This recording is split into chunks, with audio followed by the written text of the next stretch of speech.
Study YouTube channel. तो आज के एजुकेशनल पॉडकास्ट में हमारे गेस्ट हैं रुद्र शुक्ला, जिन्होंने मेडिकल सीट पाई है नीट 2025 को क्रैक करके।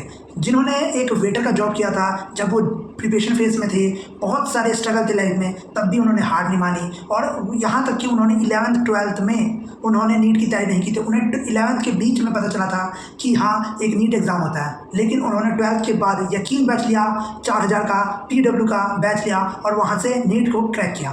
और उनकी जर्नी में बहुत सारे टीचर का सपोर्ट रहा, जो ऑनलाइन सपोर्ट किए, ऑनलाइन यकीन बैच कैसे फॉलो करना चाहिए, क्योंकि आज के टाइम में रुद्र शुक्ला केवल एक MBBS नहीं कर रहे हैं, साथ में बहुत सारे स्टूडेंट्स को गाइड कर रहे हैं PW के माध्यम से एज अ मेंटोर। तो आज हमारे गेस्ट रुद्र शुक्ला एक एक अपनी जर्नी भी बताएंगे और साथ में क्या स्ट्रेटजी फॉलो करनी चाहिए, यकीन बैच से सिलेक्शन होते हैं या नहीं होते, सब डिटेल में बताएंगे। तो हमारे गेस्ट हैं रुद्र शुक्ला। इस समय मैं एमबीबीएस फर्स्ट ईयर का स्टूडेंट हूँ गवर्नमेंट मेडिकल कॉलेज अयोध्या में। और नीट में मेरे 537 मार्क्स थे और 19,000 रैंक थी। तो जैसे आपने बताया आपकी रैंक और आपके मार्क्स, तो आपने कब से तैयारी स्टार्ट किया, 11th-12th कब से स्टार्ट किया और कौन कौन से आपने ईयर्स के एग्जाम्स दिए हैं नीट के? मैंने नीट 2024 का एग्जाम दिया है, नीट 2025 का एग्जाम दिया है। 2 साल मतलब मैंने यकीन से तैयारी की है। पहले अटेम्प्ट में मेरे 560 मार्क्स थे और दूसरे अटेम्प्ट में मेरे 537 मार्क्स थे। 560 वाले जब मार्क्स आए थे तब 1,27,000 रैंक थी और इस साल 19,000 रैंक है। 2 अटेम्प्ट दिए हैं मैंने। तो आप दोनों अटेम्प्ट के लिए 11th-12th के बाद मतलब आप ड्रॉप ईयर में ही तैयारी स्टार्ट किया था या क्या? हाँ, ड्रॉप ड्रॉप ड्रॉप ये। तो उससे पहले आप कहीं ऑफलाइन ऑनलाइन कहीं मतलब तैयारी कर रहे थे 11th-12th में? नहीं नहीं, उससे पहले तो मेरे को नीट से रिलेटेड कुछ आइडिया ही नहीं था कि मतलब ऐसा कुछ देना है, ऐसा कुछ करना है। जैसे 11th में मेरा 47% था, तो मतलब बिल्कुल कुछ आइडिया ही नहीं था कि ये सब करना है। बस ऐसे यूजुअली पास होते गए, वैसे ऐसा सीन था। 12th के बाद पहुंचे तब थोड़ा कुछ समझ में आया कि यार अब कुछ करना पड़ेगा। तो जैसे कि हम जर्नी को एकदम स्टार्ट से स्टार्ट करते हैं, तो क्लास 10th क्लास 9th से स्टार्ट करते हैं, तो उस समय आपकी कैसी जर्नी थी? और साथ में क्या उस समय आपको नीट के बारे में पता था या नहीं? क्योंकि बहुत सारी ऑडियंस होगी जो गांव से आ रही होगी, जिन्हें अभी नीट के बारे में नहीं पता होगा 9th-10th, क्या वो क्रैक कर पाएगी या नहीं? तो स्टार्टिंग से स्टार्ट करते हैं, 9th-10th कैसे रहा, कहाँ से पढ़ा है आपने? हाँ, हाँ, यार, हाँ, मैं 9th 10th तो मतलब अपने गोंडा के स्कूल से पढ़ा है। बट मेरे को 9th 10th में तो जैसे हम सब गांव एरिया से बिलोंग करते थे, जैसे इतना ज्यादा अवेयरनेस भी नहीं थी फैमिली वगैरह में, तो मतलब कुछ आइडिया ही नहीं था कि नीट जैसा कुछ होता है। 11 में जाके थोड़ा बहुत कुछ पता चला था कि हाँ कोटा में कुछ ऐसे एक ये एग्जाम है जिसकी तैयारी कोटा वगैरह में होती है। कैसे होती है क्या होती है नहीं पता था, बस ये होता था LN वगैरह कोचिंग वगैरह है, वहां से ऐसा कुछ होता है। तो ये 9th, और फिर वही जाके। हाँ, क्या करें। तो आपकी 10th-9th की जर्नी में मतलब क्या परसेंटेज रहा, ये सब? अच्छा, देखो यार, 10th तो कोविड में हम प्रमोट हो गए। एग्जाम नहीं दिया तो कुछ भी नहीं पढ़ा, मतलब लिटरली कुछ भी नहीं पढ़ा था। 9th में मैंने थोड़ा बहुत पढ़ाई की थी, मतलब ऐसा क्या भाई जो यूजुअली पास होने के लिए। तो उसके भी फाइनल पेपर थे नहीं, कोरोना से अफेक्टेड वो भी था ये। बस ये था कि हाँ मतलब फाइनल पेपर तो नहीं हुए थे, बट ऑन एन एवरेज 50-60% जो मार्क्स होते हैं, 55-55% शायद मार्क्स आए थे हाफ ईयरली में। और 10th में प्रमोट हुआ था तो उस साल 81% आए थे प्रमोशन वाले टाइम पे। तो जैसे आप 10th में प्रमोट हुए, तो क्या उस समय आपको नीट के बारे में पता था? और साथ में आपने कुछ फिर बायो ली होगी, तो बायो उस समय आपकी क्या मोटिव था बायो लेने का? और देखो उस टाइम तो मतलब बिल्कुल मेरे को कुछ पता ही नहीं था नीट वगैरह क्या होता है। और मैंने पहले में बहुत कंफ्यूज था कि PCM भी लूँ, मेरा मतलब मेरे मन में जा था कि मैं PCM भी लूंगा, क्योंकि मैंने 10th स्टैंडर्ड मैथमेटिक्स से किया था अपना, तो मैथमेटिक्स में काफी कोर इंटरेस्ट था।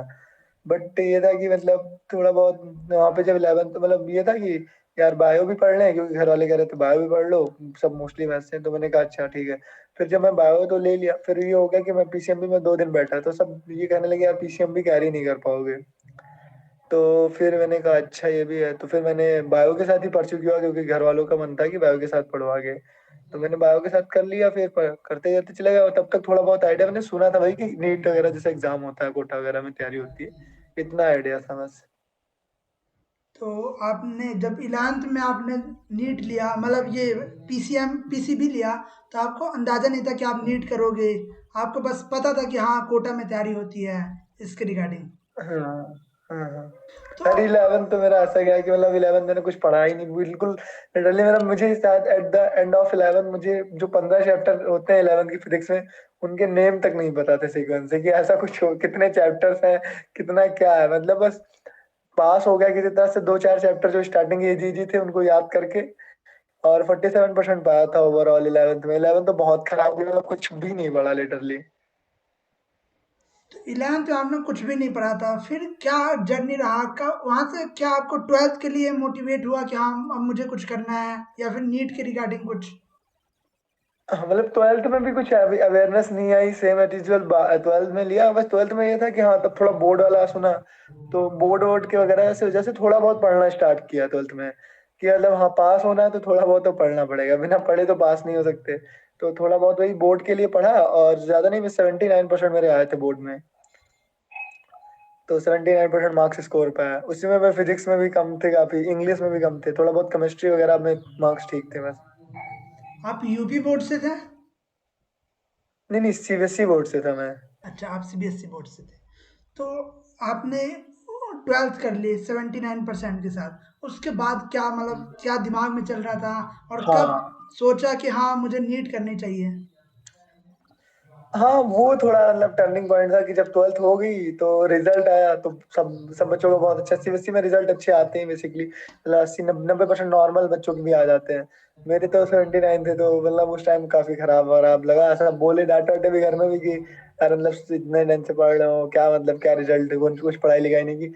तो हाँ वो थोड़ा एक टर्निंग पॉइंट था कि मतलब यार अब तो कुछ यार पेरेंट्स के लिए ही करना पड़ेगा। तो पेरेंट्स के लिए करने के लिए मतलब कुछ तो वहां से चेंज आया माइंडसेट में कि यार अब चाहे जो हो जाए कुछ ना कुछ तो करना है। फिर वहां से फिर मतलब मैंने यूट्यूब वगैरह देखा, तो यूट्यूब वगैरह से पता चला कि एक यकीन बैच आता है। तो यकीन बैच के बारे में मतलब वहां से देखा, और फिर यकीन बैच खरीदा, उससे पढ़ना स्टार्ट किया, क्योंकि ऑफलाइन कोचिंग तो हम अफोर्ड कर नहीं सकते थे। इतनी हमारे घर की फाइनेंशियल कंडीशन अच्छी थी नहीं कि मैं ऑफलाइन कोचिंग जा सकता था। तो फिर मतलब वही ऑनलाइन के थ्रू, मतलब पता था पढ़ना तो ऑनलाइन के थ्रू ही है, फिर ऑनलाइन के थ्रू गए। तो आपको यकीन बैच के बारे में यूट्यूब से पता चला? हाँ। तो जब आपने ये मतलब आपकी क्या मतलब फैमिली कंडीशन थी उस समय, जो आपने पहले भी वीडियोस में बताया है, इसमें भी आप अच्छे से बताइए कि हाँ। क्या फैमिली कंडीशन थी? देखो फैमिली कंडीशन नहीं क्या, मतलब पापा किसान है वगैरह हैं, तो पापा किसानी वगैरह करते थे, ज्यादा कुछ नहीं। मम्मा आशा वर्कर थी। तो मतलब इतना ही सब मतलब पैसा आता था कि मतलब कि जितना से मतलब किसी 2 टाइम की बेसिक मील्स जो होती मील्स पूरी हो जाए, मतलब इतना नहीं था कि मतलब उसमें हमको ऑफलाइन कोचिंग वगैरह या कुछ ऐसा पढ़ा पाए, बाहर भेज पाए, ऐसा कुछ तो हम अफोर्ड नहीं कर सकते थे। क्योंकि एक बहुत ही बेसिक पुअर फैमिली से हम बिलोंग करते थे, जैसे एक किसान फैमिली, पापा किसान थे, मम्मा आशा वर्कर थी। तो ऐसे सिचुएशन में तो कुछ कर नहीं सकते थे। आप कितने भाई बहन हैं? 4 भाई बहन था मैं, जिसमें 3 बहनें और मैं अकेला था। तो जब आपने नीट प्रिपरेशन स्टार्ट किया, क्या उससे पहले आपने किसी मतलब जिसने नीट क्रैक किया हो उससे बात की हो, कोई गांव में हो जिसने नीट क्रैक किया हो? नहीं ऐसा तो कोई नहीं यार, हमारे गांव के 2-4 गांव आसपास कोई नीट वगैरह तो मतलब जानता है, मतलब सही से नहीं था, क्रैक करने की तो छोड़ो। तो ऐसा कुछ मतलब कोई इतना मतलब था ही नहीं, जो इनलाइटेड थे उनका कभी क्रैक मतलब अभी तक क्रैक नहीं हुआ था। तो मतलब एक बिल्कुल एक डर का माहौल था यार, ये बहुत टफ एग्जाम होता है, इस एग्जाम के मतलब करने की तैयारी, कोई नीट वगैरह नहीं है, नहीं क्लियर होता है। क्योंकि जो आसपास 2-4 गाँव के कोटा वगैरह गए थे, वो लगातार बहुत पैसे इन्वेस्ट कर चुके थे 3-4 साल से, तब भी कुछ रिजल्ट नहीं आ रहा था।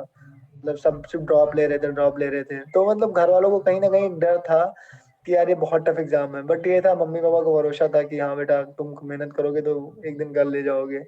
तो मतलब किसी का मतलब कुछ सपोर्ट वगैरह तो नहीं, मतलब जो गाइड वाइड कर पाए भैया थे मेरे एक, वो मतलब इस फील्ड में नहीं थे, बट वो थोड़ा कोटा वोटा गए हैं तो जे वगैरह से रिलेटेड, तो उनको थोड़ा बहुत आइडिया था। तो वहां से आपने स्टार्ट किया यकीन बैच से? तो वहां से मतलब यकीन वैसे किया थ्रू तो जैसे आपने फिर यकीन बैच लिया ऑनलाइन शिफ्ट, उससे पहले आपने कभी ऑनलाइन पढ़ा नहीं था, आप गांव से थे, तो कैसा उस समय, जैसे कोई बच्चा है जो ऑफलाइन स्टार्टिंग से पढ़ रहा है वो ऑनलाइन स्विच करेगा, तो आपने उस समय क्या स्ट्रगल फेस किया? हम्म। तो यार सबसे पहले तो हमको भाई मतलब जो होता है कि यार सिटिंग कैपेसिटी, जैसे ऑनलाइन ही क्लासेस 6-6 घंटे लगातार चलते हैं क्लासेस, फिर उनका नोट्स बनाना, होमवर्क करना, उसके बाद फिर रिवीजन करना, फिर नेक्स्ट टेस्ट आने वाला है, उसकी प्रिपरेशन करना। और एन एवरेज 10 से 12 घंटे आपको डेली पढ़ने पड़ते हैं। और वो भी डेली 10 से 12 घंटे आपके पास मतलब कोई आपको डिसिप्लिन मेंटेन कराने के लिए नहीं होता है। तो सबसे बड़ा मतलब होता है बच्चों को डिसिप्लिन मेंटेन करना ऑनलाइन क्लासेस में। सबसे बड़ी जो प्रॉब्लम आती है कि यार मतलब आपके सामने 100 डिस्ट्रैक्शन है और आप इजीली एक्सेस कर सकते हैं, क्योंकि उस टाइम आपको कोई देखने वाला नहीं होता। आप जिस फोन से लेक्चर देख रहे हैं उसी टाइम आप मूवी देख सकते हैं, रील्स स्क्रॉल कर सकते हैं, सारी डिस्ट्रैक्शन आपके साथ रहती है। तो सबसे बड़ी प्रॉब्लम ऑनलाइन क्लासेस के साथ, एक तो लॉन्ग ड्यूरेशन पढ़ना पड़ेगा लगातार बैठ के, उसमें डिसिप्लिन मेंटेन कर पाना, मतलब डिसिप्लिन मेंटेन करना है सबसे मेन प्रॉब्लम आती है। और दूसरी फिर उसके बाद मतलब जैसे कभी हैबिट नहीं थी ऑनलाइन पढ़ने की, हमेशा शुरू से ऑफलाइन पढ़ा, तो मतलब चीज़ों को कनेक्ट कर पाना, और कोई डाउट होता है तो सबसे ये भी एक बहुत बड़ी पॉइंट हो जाती है कि मतलब सडनली कोई कॉन्सेप्ट में डाउट आया, तो आप आपके सामने टीचर तो है नहीं उस टाइम की जिससे आप तुरंत सर रोक के वहाँ पे पूछ सकते हैं, क्योंकि वो 2 घंटे मतलब इतने लाखों बच्चों के साथ में पढ़ा रहा, तो एक एक डाउट तुरंत एट द इंस्टेंट तो नहीं पिक कर पाना, उसके लिए भी पॉसिबल नहीं है। तो सबसे बड़ी प्रॉब्लम थी तब ये, जैसे फिजिक्स अलग एआई गुरु वगैरह चैट जीपीटी वगैरह भी इतने नहीं थे जब मैं स्टार्ट किया था तैयारी। तो प्रॉब्लम स्टार्टिंग में सबसे ज्यादा डाउट वगैरह भी आते थे, सिटिंग कैपेसिटी और डिसिप्लिन, ये 3 मेजर प्रॉब्लम थी ड्यूरिंग द स्टार्टिंग ऑफ मतलब टाइम पे। तो ये आपकी प्रिपरेशन, तो आपने एक मतलब स्टार्टिंग्स में ये भी बता रखा है कुछ न्यूज़ चैनल पे भी कि आप दिल्ली में गए पढ़ने के लिए। वो क्या हाँ हाँ। ड्यूरेशन, वो कब था? क्या वो भी फर्स्ट ईयर में था जब आपने ड्रॉप लिया था? हाँ मतलब वो था कि ऐसा सिचुएशन तब बना कि जब मैं ऐसे घर पे तैयारी कर रहा था, तो फिर मैं अपने एक दोस्त के साथ दिल्ली चला गया। क्या तो नाम था दिल्ली दोस्त गया का? तो फिर वहाँ, हाँ तो दिल्ली गया, क्या को बोले भाई? आप क्या नाम था दोस्त का? नहीं नहीं, वो नेम वगैरह तो नहीं मेंशन करना होता है ठीक सीसी ठीक के ठीक रिलेटेड, ठीक बट ठीक। मतलब वो प्राइवेट डिटेल्स नहीं शेयर करते हैं। बट हाँ। ये थी कि मतलब मैं अपने दोस्त के साथ दिल्ली चला गया, तो वहाँ पे उसके साथ पढ़ने वढ़ने लगा, फिर वहां से मतलब रूम रेंट वगैरह और सारी चीजों को मैनेज करने के लिए फिर मेरे को लगा कि अब कुछ करना पड़ेगा, क्योंकि पेरेंट्स से तो इतना पैसा ले नहीं सकता था क्योंकि बाहर रहने में। और मैं दिल्ली जाने का मेरा ऑब्जेक्टिव ये था कि यार जैसे हम गांव में रहते थे तो बहुत लोग मतलब बच्चे से दोस्ती वगैरह थी, तो एक डिस्ट्रैक्शन की पॉसिबिलिटी थी, घर पे भी कुछ काम हुआ तो भेज दिए जाएंगे, या फिर कुछ शादी वगैरह हुआ तो हर चीज में डिस्टर्बेंस होने की जान। तो मैंने सोचा बाहर जाऊंगा तो एक मतलब फोकस होकर पढ़ने का मौका मिलेगा।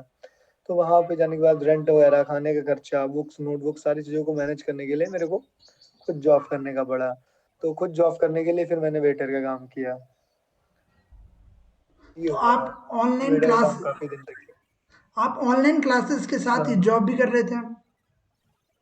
हाँ, मतलब दिन में मैंने क्लासेस करता था, फिर रात में मतलब वही 7 से 8 बजे हम चले जाते थे, और उसके बाद 2 बजे के आसपास आते थे जॉब करके।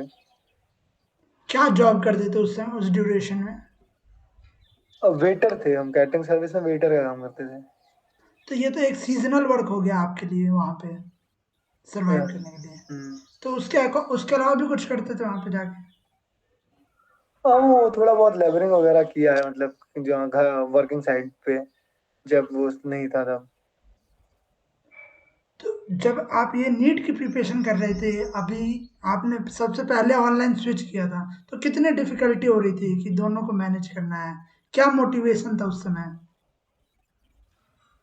देखो यार, देखो डिफिकल्टीज तो फेस होती थी यार वर्क लाइफ को मतलब, और साथ साथ में तैयारी को करने में, क्योंकि जब हम आते थे थक जाते थे काफी। बट सारी चीजें वो उसी चीज पे हार के आ जाती है जब आपके पास कोई ऑप्शन नहीं होता है ना, तो आपको करना ही पड़ता है कितनी भी डिफिकल्टी आप फेस कर रहे हैं। तो वो सिचुएशन ये थी ना कि हमारे पास कोई ऑप्शन नहीं था, मतलब मैं आके भी नहीं पढ़ता तो मुझे ज्यादा गिल्ट हो जाता था कि यार कि आखिर मैं किस लिए यहाँ पे आया हूँ। जो मेरा गोल है, जो मेरा ऑब्जेक्टिव है यहाँ आने का, मैं वही फुलफिल नहीं कर पाऊंगा तो फिर मेरे रहने का यहाँ पे आने का कोई मतलब नहीं निकलेगा। तो मुझे वही है ना, मैं हमेशा कहता हूँ कि, और अलग सर भी ये कहते हैं कि जब आपको वाय बड़ा है तो आपके एक्सक्यूज सारे छोटे हो जाते हैं उस टाइम। तो वही था मेरा एक, मैं ये सोचता था यार मेरे जो करना है डॉक्टर बनने का रीजन मेरा बहुत क्लियर था, मेरे को क्यों करना है। आपका वाई बहुत अच्छे से क्लियर था। तो क्या घर वालों को पता था कि आप वहाँ पे तैयारी के साथ ये भी कर रहे हैं, जॉब कर रहे हैं? नहीं, ये चीज नहीं थी, मैं घर वालों को नहीं बताया था, क्योंकि घर किसी भी पेरेंट्स को ये पता चले कि इसका बच्चा पढ़ने के साथ ऐसी चीजों को डिफिकल्टीज को फेस कर रहा है तो उसको नहीं अच्छा लगेगा। तो इसके साथ आपने प्रिपरेशन स्टार्ट किया। तो आपने बताया था कि हम्म। आपने क्लास 11th में जो पेपर भी हुए थे, स्टार्टिंग के कुछ चैप्टर आपने पढ़ के पास किए थे बस, 47% के हाँ। साथ। तो कैसे स्टार्ट किया? हम्म। क्योंकि ड्रॉप ईयर में जब टीचर लैड कर लेता है कि हाँ स्टूडेंट को आता होगा, उस समय कैसे आपने हम्म। तैयारी किया? यार यकीन बैच की सबसे मतलब यही सबसे अच्छी बात है कि यकीन बैच अपने जो स्टूडेंट होते हैं उनको ये मान के चलता है इनको कुछ नहीं आता है। मतलब they start from the zero, वो 2+2 से स्टार्ट करते हैं और आपको बिल्कुल टॉप लेवल जो आप रैंक ला सकते हैं, टॉप 10 उस लेवल का कंटेंट देते हैं। बट वो स्टार्टिंग हमेशा जीरो से करते हैं। जैसे आपकी सबसे पहले बेसिक मैथ सिखाया जाता है, एमआर सर है, आपको अमित महाजन सर है, वो बिल्कुल बेसिक से पढ़ाते हैं। एक एक मतलब वो इवन एक एक कैलकुलेशंस के लिए लास्ट में 15-15 मिनट लेक्चर लेते हैं उस चीज के लिए। अमित सर, एमआर सर, कि वो बेसिक बेसिक कैलकुलेशन तक आपको सिखाते हैं कि जैसे आपको कुछ भी ना आता हो तो भी आप यकीन बैच से पढ़ के बहुत अच्छा रिजल्ट ला सकते हैं। ये यही है सबसे बेस्ट क्वालिटी ऑफ यकीन बैच। तो वहाँ पे आपने यकीन बैच के साथ पढ़ते रहे और ये करते रहे। हाँ। तो क्या स्ट्रेटजी अपनाई हम्म। उस समय? क्या आपने कोई मॉड्यूल लिया अलग से? जैसे अभी बच्चे जो तैयारी कर रहे होंगे या फिर जो अभी 10th के हम्म। बाद करेंगे, तो ये सोचते हैं कि मैं ये भी कर लूँ वो भी कर लूँ, तो आपने क्या रिसोर्सेज को फॉलो किया यकीन बैच के साथ? हाँ देखो मेरी यार मेरे सबसे ज्यादा ओपिनियन ये आना है, जैसे मैं फिजिक्स वाला में मेंटर वगैरह हूँ तो बहुत बच्चों को गाइड भी करता हूँ फिजिक्स वाला में। तो मतलब ये है कि मेरा शुरू से मानना है यार कि हमको अपने रिसोर्सेज को लिमिटेड रखना है। जो भी रिसोर्सेज यूज करेंगे उसको मल्टीपल टाइम पे करेंगे और जिस भी टीचर से पढ़ रहे हैं उसके बाद को हमको 100% फॉलो करना होता है, विदाउट मतलब ज्यादा रिसर्च किए। तो जो टीचर हमको पढ़ा रहा है वो हमसे ज्यादा टैलेंटेड है तभी वहां पे खड़ा है। देखो वो रिसर्च करना होता है, ऐसा नहीं कि हमको आग बन के किसी टीचर पे भरोसा करना होता है। बट टीचर को भरोसा करने से पहले हमको जितना रिसर्च करना है उतना कर लें।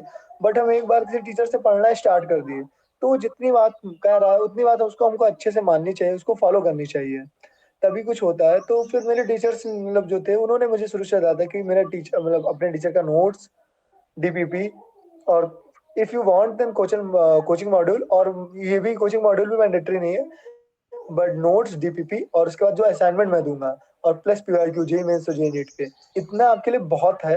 तो मैं इन्हीं चीज को बार बार करते रहा और थोड़ा बहुत मॉड्यूल वगैरह फिजिक्स वाला का लगाया। बस इसी चीज को बार बार करते रहा, मतलब मैं लेक्चर्स लेता था, नोट्स बनाता था, उनका रिवीजन करता था, उनके जो क्वेश्चन मुझसे लेक्चर के टाइम नहीं बने थे उनको घर वहीं पे बैठ के बनाता था। देन जो नेक्स्ट टेस्ट होने वाला था उसकी प्रिपरेशन करता था। यही मेरा डेली रूटीन था। अब ये था कि यार ये सबके साथ होता है, ऐसा कोई नहीं होता कि जो हर दिन ये डेली रूटीन फॉलो कर पाए 100% चीजों को, उसका हर दिन एक ही जैसा जाए। कुछ दिन गुड डे होते हैं, कुछ दिन हो जाते हैं वेरी गुड डे होते हैं। जैसे बैड डे की तो मैं नहीं मानता हूँ कि आपका कोई ऐसा दिन आया जाएगा कि देखो, गुड डे बैड डे मैं कैसे मानता हूँ, जैसे मेरे हिसाब से जैसे आपका जो दिन अच्छा गया वो उस दिन आप 12 घंटे 14 घंटे मतलब बिल्कुल बेस्ट डे बनाने की कोशिश करो। जो दिन आपका खराब जा रहा है उस दिन आप खराब जा रहा है तो उसको तुम कोशिश करो कि थोड़ा सा गुड बना दो या फिर मतलब कम खराब कर दो। मतलब जैसे जो दिन उस दिन आप 6 घंटे पढ़ लीजिए, 8 घंटे पढ़ लीजिए, जिसे रोज 12 घंटे पढ़ रहे तो ये नहीं है मतलब कि वो दिन आपका सपोर्ट नहीं है, आपके हाथ में नहीं है तो आप जीरो करेंगे। उस दिन भी आपको पढ़ना होता है, 8 घंटे पढ़े, आप 6 घंटे पढ़े, 7 घंटे पढ़े, जितना मतलब पढ़ पाए पढ़े। ये नहीं है कि यार आज नहीं पढ़ते हैं, चलो आज दिन नहीं अच्छा जा रहा तो मतलब बिल्कुल नो रिस्पॉन्स वाला, जीरो रिस्पॉन्स वाला डे तो हमारे प्रिपरेशन के बीच में नहीं होना चाहिए। तो ये आपने ऐसे फॉलो किया। तो क्या अलग अलग स्ट्रेटेजी हम्म। आपके क्या क्या वहाँ पे फैकल्टी मेंबर थे यकीन में, और क्या अलग अलग सब्जेक्ट के आपने स्ट्रेटेजी लगाई? देखो मेरे जो फिजिक्स मैंने पढ़ी है एमआर सर से पढ़ी, तो एमआर सर का जो नोट्स होता है वो मतलब फुल्ली मोर देन सफिशिएंट होता है। उसमें इतने क्वेश्चन मतलब बहुत ज्यादा क्वेश्चंस वगैरह हर चीज होते हैं कि वो मतलब आपको सारी टाइप के क्वेश्चंस कवर कर देते हैं, जस्ट लाइक ना मॉड्यूल पूरे टाइप के। तो वो चीज वहां से मैं करता था, उनकी क्लास के नोट्स बनाता था, उनके सारे क्वेश्चन वगैरह करता था, डीबीबी करता था और उन्हीं के मतलब जब चैप्टर कंप्लीट हो जाने पे शॉर्ट नोट्स बनाता था। उसी शॉर्ट नोट्स को मैं अपने टेस्ट से पहले उसी शॉर्ट नोट्स को बार बार पढ़ता था और उसके बाद क्वेश्चन लगाता था जो क्वेश्चन मुझसे पहली बार में नहीं बनते थे। ये ये स्ट्रेटेजी मैंने फिजिक्स में फॉलो की ओवरऑल, और मैं सोचा, मेरा ये मानना था कि मैं सबसे ज्यादा टाइम अपने फिजिक्स को देता था, क्योंकि यार मैं सोचता था इनिशियली जितना ज्यादा हम फिजिक्स को टाइम देंगे उतना ज्यादा मेरे लिए फायदा होगा, लास्ट में मुझे रटने वाली चीजें बायो इनऑर्गेनिक जिस चीज को लिए हम टाइम बचा पाएंगे। और फिर आ जाता है केमिस्ट्री, तो केमिस्ट्री मैंने फिजिकल केमिस्ट्री अमित महाजन सर से पढ़ी है। बिल्कुल सेम स्ट्रेटेजी यूज करता था फिजिक्स में भी, फिजिकल केमिस्ट्री में भी जो फिजिक्स में यूज करता था, लेक्चर अच्छे से देख के नोट्स करके फिर क्वेश्चन प्रैक्टिस करना और फॉर्मुला शीट बनाना। देन आ जाता है कि इनऑर्गेनिक केमिस्ट्री और हाँ फिर ऑर्गेनिक केमिस्ट्री जो मैं बता रहा हूँ, ऑर्गेनिक केमिस्ट्री मैंने पंकज सर से पढ़ी है, जो कि जिनका नोट्स ही इतना सफिशिएंट होता है, ना आपको डीपीपी की जरूरत है, ना एनसीईआरटी की जरूरत है, ना मॉड्यूल की जरूरत है। वो हर चीज अपने नोट्स में इंक्लूड करते हैं, तो मतलब आप पीवाई वगैरह कुछ भी ना करो, सब कुछ उनके नोट्स में। आप डायरेक्ट उनका नोट्स पढ़िए, और जहाँ जितना टफ पेपर आने वाला है उनके नोट्स से बाहर कभी नहीं आएगा। मतलब वो इतना ज्यादा सफिशिएंट नोट्स होता है उनका। देन आ जाता है इनऑर्गेनिक केमिस्ट्री, वो मैंने मोहित डीजी सर से पढ़ी है, जो एमडीजी के नाम से फेमस है। और उनसे मैंने इनऑर्गेनिक का लेक्चर देखता था, नोट्स बनाता था, फिर उसका उनके हिसाब से एनसीईआरटी पढ़ लेता था बस। और उन्हीं के नोट्स बार बार पढ़ता था, देन एनसीईआरटी पढ़ता था। एनसीईआरटी के एग्जाम्पल्स के क्वेश्चन बोल रहे थे उनको कर लेता था। देन आता है बायो। बायो में जूलॉजी मैंने पढ़ी है नुमेश गोपलानी सर से, जो फिजिक्स वाला में तो नहीं है, पहले फिजिक्स वाला में ही थे, तो उनके रिकॉर्डेड लेक्चर से मैंने पढ़ी है। और बॉटनी मैंने रुपेश चौधरी सर से पढ़ी है। तो इस पूरे प्रिपरेशन फेज में जो नीट के अभी स्टूडेंट्स हैं, आप भी अभी मेंटोर कर रहे हो बच्चों को, सबसे ज़्यादा हाँ, प्रॉब्लम आती है फिजिक्स को लेके। आपने कैसे उसे हाँ। टैकल किया, और क्या एडवाइस आप देना चाहोगे बच्चों को जो फिजिक्स में प्रॉब्लम फेस करते हैं? देखो फिजिक्स में मैं मतलब ये मानता हूँ, फिजिक्स का सबसे मोस्ट इम्पोर्टेंट चीज होता है, जैसे फिजिक्स में मतलब बच्चों को थ्योरी वगैरह तो समझ में आती है, उनसे क्वेश्चन ना बनना सबसे बड़ा उनका डाउट होता है। भैया पढ़ता तो बहुत हूँ, थ्योरी वगैरह सब समझ में आती है, सारी क्लासेस कर लेता हूँ, बट भैया क्वेश्चन नहीं बनते। तो मेरे हिसाब से क्वेश्चन बनने में 3 से 4 पॉइंट होते हैं, उनके बेसिस जब चारों चीज में हमारा अच्छा कम्बिनेशन होता है तो हमारे क्वेश्चन प्रॉपर सही तरीके से बनते हैं। सबसे पहले क्वेश्चन की लैंग्वेज समझ में आना, कि वो क्वेश्चन कह क्या रहा है। दूसरी क्वेश्चन आ जाता है जो टॉपिक का क्वेश्चन है उसका कॉन्सेप्ट याद आना, मतलब कॉन्सेप्ट आपको पता होना, फॉर्मूला वगैरह पता होना, उससे रिलेटेड कोई थ्योरी है कैसे वो बताना। थर्ड पॉइंट आ जाता है जो मोस्ट मोस्ट मोस्ट इंपॉर्टेंट, जिसमें बच्चे गलती करते हैं, अप्रोच। फिजिक्स एक ऐसा सब्जेक्ट है जिसमें आपको अप्रोच पढ़ना होता है, कि टीचर आखिर किस तरह से क्वेश्चन को अप्रोच कर रहा है, स्टेप वन में क्या सोच के वो स्टेप वन कर रहा है, स्टेप टू में क्या सोच रहा है, स्टेप थ्री में क्या सोच रहा है, कैसे इस क्वेश्चन को स्टेप बाय स्टेप कर रहा है, उस चीज को हम बोलते हैं अप्रोच। और बच्चों को सबसे ज्यादा मेजर प्रॉब्लम यही आती है कि क्वेश्चन मुझे कैसे सॉल्व करना है, मुझे अप्रोच ही नहीं पता है, स्टेप वन में क्या करूँ, स्टेप टू में क्या करूँ। तो उस चीज को टीचर उसी टाइम बच्चों को करना होता है, कि उस टाइम जब टीचर से जैसे कोई क्वेश्चन आया तुम्हारे लेक्चर में, तो उसको क्या करना होता है, वीडियो पॉज करो, खुद से पहले अटेम्प्ट करो, 2-3 बार सोचो, नहीं बनना है कोई प्रॉब्लम नहीं यार, हम सबसे भी नहीं बनते थे। बट जब उसके बाद वो सोचो कि आखिर मैंने कैसे सोचा था, और टीचर ने आखिर क्या ऐसा डिफरेंट सोचा जो मेरे से नहीं बना था, टीचर से बन गया। तो आपको पता चल गया कि ये अप्रोच टीचर ने लगाया। इफ वो अप्रोच आप हमेशा नहीं याद कर पा रहे हैं, तुम प्रॉब्लम हो रही है तुमको, तो आप स्टेप मतलब वो अप्रोच लिख लीजिए। तो मैं क्या करता था, उसको अपने नोट्स में ही स्टेप मतलब ये अप्रोच लिख देता था, कि स्टेप वन में मुझे ये करना है, स्टेप टू में मुझे ये करना है, स्टेप थ्री में ये करना है। इससे ये होता है कि जब मैं अपना नोट्स रिवाइज करता था, तो मैं वो अप्रोच भी रिवाइज कर लेता था। तो मेरे को न्यूमेरिकल में फिर प्रॉब्लम ही नहीं आना आना बंद हो गई। जैसे स्टार्टिंग में मेरे को भी जैसे लॉज ऑफ मोशन चैप्टर है, रोटेशनल मोशन है, वर्क एनर्जी पावर, इन सब में मुझे भी प्रॉब्लम होती थी। तो मैं खुद से मतलब जो भी चैप्टर मुझे टफ लगता था, मैं सोचता था यार आखिर इसका रीजन क्या है, कैसे इस चैप्टर को मैं इजी कर सकता हूँ। फिर देन आई मतलब मुझे ये अप्रोच वाली बात पता चली, और मैं अप्रोच वाली पार्ट को बहुत अच्छे से फोकस किया, प्रैक्टिस करते रहा। आज मुझे कुछ भी नहीं आता है, चाहे एमबीबीएस हो चाहे जो हो, मैं सिंपल सा एक पेपर उठाता हूँ, उसको अपने तरीके से लिखता हूँ, अपने तरीके से समझने की कोशिश करता हूँ, उससे हो जाता है। इसी वजह से उसको अप्रोच को सीखो, लिखो, उसको रिवीजन करो। तो फिर आ आपने जाता है कैलकुलेशन, तो वो तो सब कर लेते हैं। ये 4 स्टेप्स होते हैं फिजिक्स के, जो सबसे मेजर प्रॉब्लम को सॉल्व करने के लिए।